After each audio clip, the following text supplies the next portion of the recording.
Okay, let's see here. This should be page 3. Mhm. Um, yeah. All right. Page three of your Unit 4 trig review. So that's what we have here. We are graphing. This whole unit's all about graphing.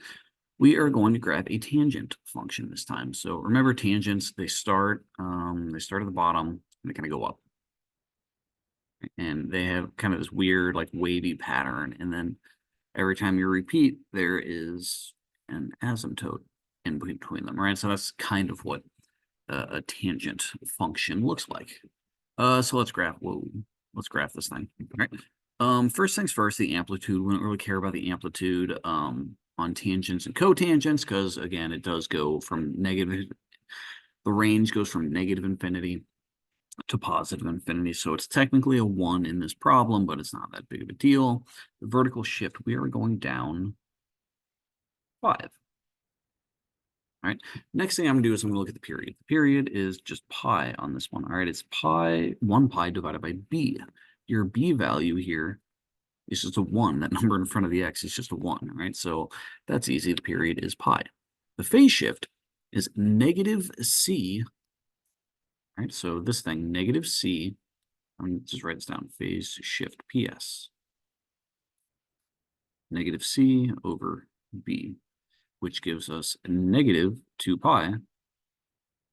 Negative 2 pi over 5 divided by 1. So seems kind of silly to do that, but divided by 1. And that's going to give us negative 2 pi over 5.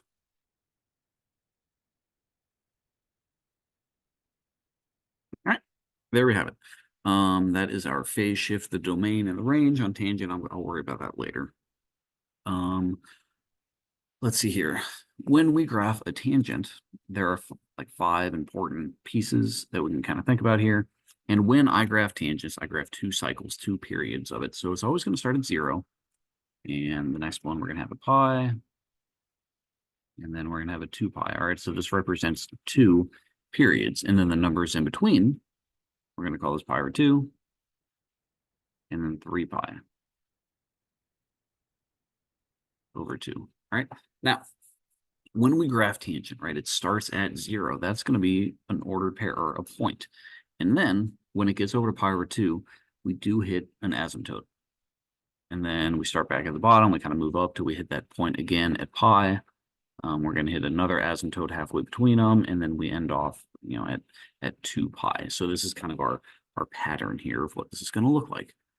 But we need to talk about that phase shift here. So we're going to subtract 2 pi over 5 from all of these, these 5 points that we have here. All right. So we're just going to be at negative 2 pi over 5. The next one is going to be, now we're adding fractions. This gets a little hairy. Pi over 2 is 5 pi over 10. All right, this, I got to put everything as over 10s. So this is at negative 4 pi over 10. All right, so pi over 2 minus 4 pi over 10, that's going to be pi over, let me make sure I'm doing this right, 5 pi over 10, it's pi over 10. All right, so this is pi over 10. The next one is going to be 3 pi. 3 pi over 5. All right, the next one is going to be, let's see here, that's 15, that's 11 pi over 5. And then 2 pi, that's 10 pi over 5 minus 4. Am I doing that right?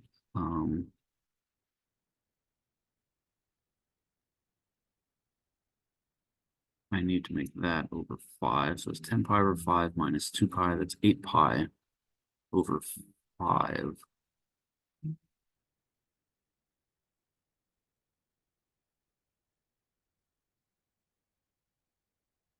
8 pi over 5. That doesn't seem right. What's going on here? This needs to be over 10.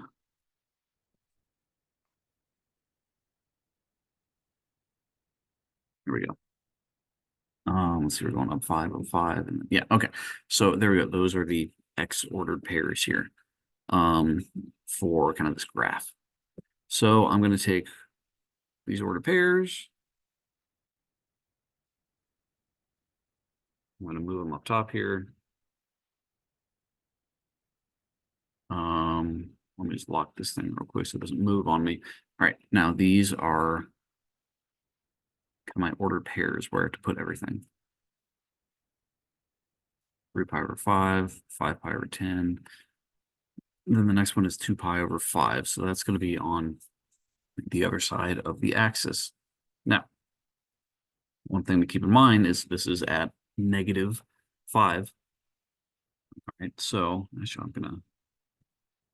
gonna move all of these things.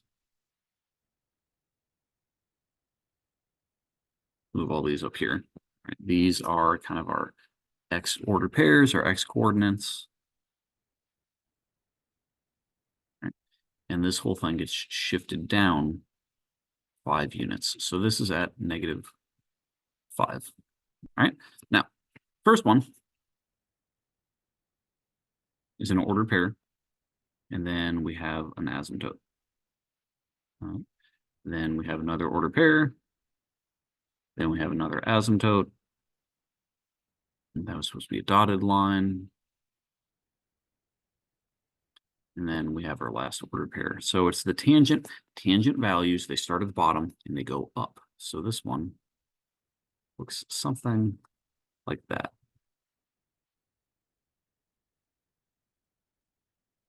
And there we have it. That's how we graph this tangent one. All right. So that is the tangent of x plus 2 pi over 5 minus 5. The range on your tangents is going to be -infinity to +infinity. All right, and the domain. What is the domain looking like here? We are not allowed to have intervals of, it looks like we have pi over 10 and then 11 pi over 10. So let's see here. The domain, I'm going to say x cannot be equal to, so we have pi over 10, we have 11 pi over 10. The next one is probably going to be 21 pi over 10. So how do we want to say that? I'm going to say this. Bear with me on this. I'm going to say k pi plus pi over 10. All right, k is just some number. Is that going to be, yeah, that'll work.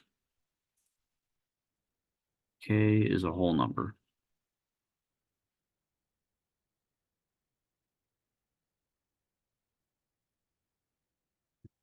So you've got to think pi plus pi over 10 is 11 pi over 10.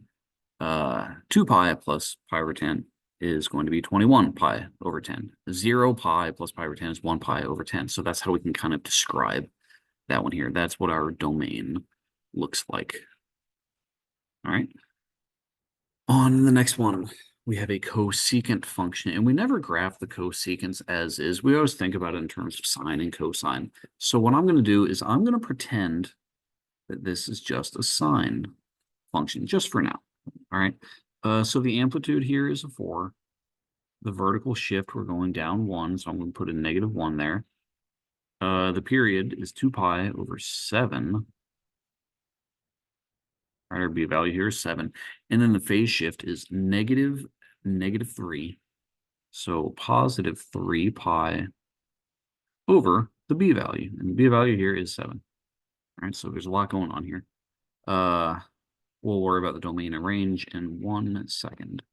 So we have our 5 points. All right. This is a cosine. So I'm sorry, this is sine. So I'm going to graph the length of one full period here. Starts at 0. It ends at 2 pi over 7. right? Halfway between them is pi over 7. Right? Halfway between that is pi over 14.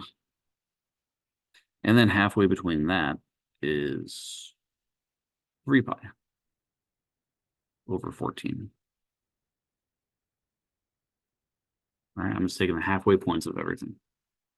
Your phase shift on every single one of these, we need to add 3 pi over 7. All right.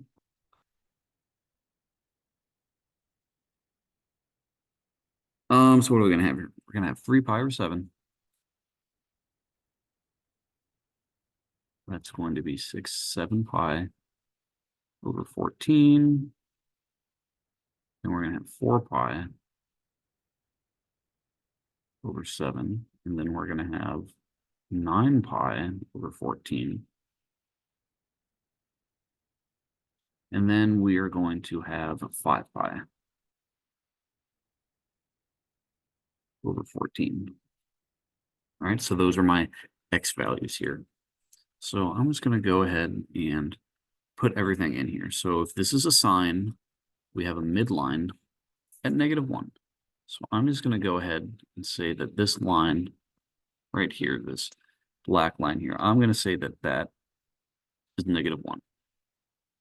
Right, that is 1 unit down. We know that it will not go below -5 and it will not go above 3 because our amplitude here is 4, right? So the distance between -1 and -5 is 4. The distance between -1 and 3 is 4. All right, so those are kind of my minimums, my maximums, what have you. All right, so again, it is a sine function. So we're going to start at these gold ones here. We have 3 pi over 7. So we'll say that is 3 pi over 7. All right. We'll say that this is 7 pi over 14. All right, this next one here is 4 pi over 7. This next one is 9 pi over 14. And then the last one, we're going to say 5 pi over 14. All right. So again, one more time, it's a sine. So we're going to do one of these. It maxes out, passes through the middle, it bottoms out, and then ends at the midline here. That's what a sine looks like. Now, what we need to do is we need to look for those points where it crosses the midline, and we need to turn those into asymptotes.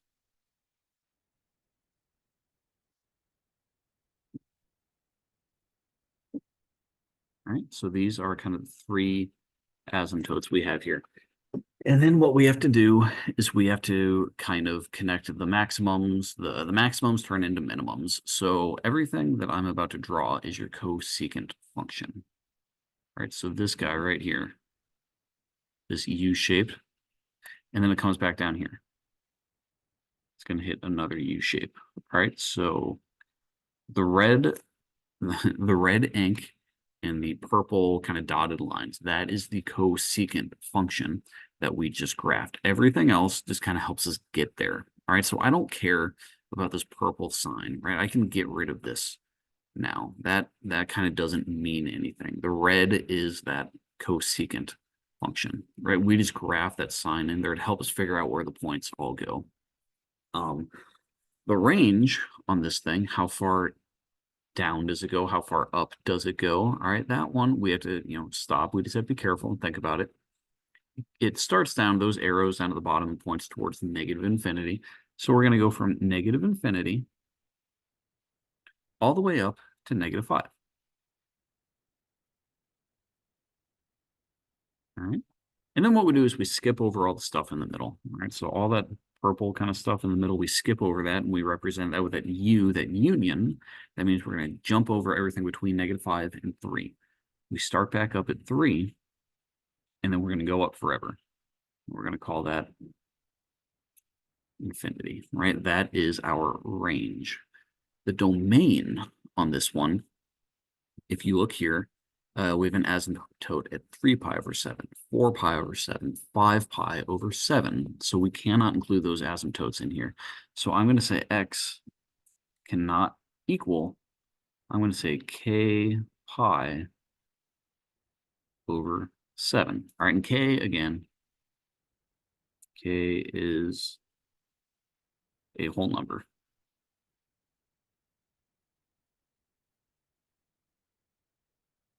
All right, so pick a number, any whole number, stick it in for k. That is going to be an asymptote here. So 2 pi over 7, 23 pi over 7. Those are going to be asymptotes here. All right. And that is how we graph that cosecant function. So I think that was everything on this page. I think page 3 only had 2 problems, so that one is done. We'll see you guys in the next video.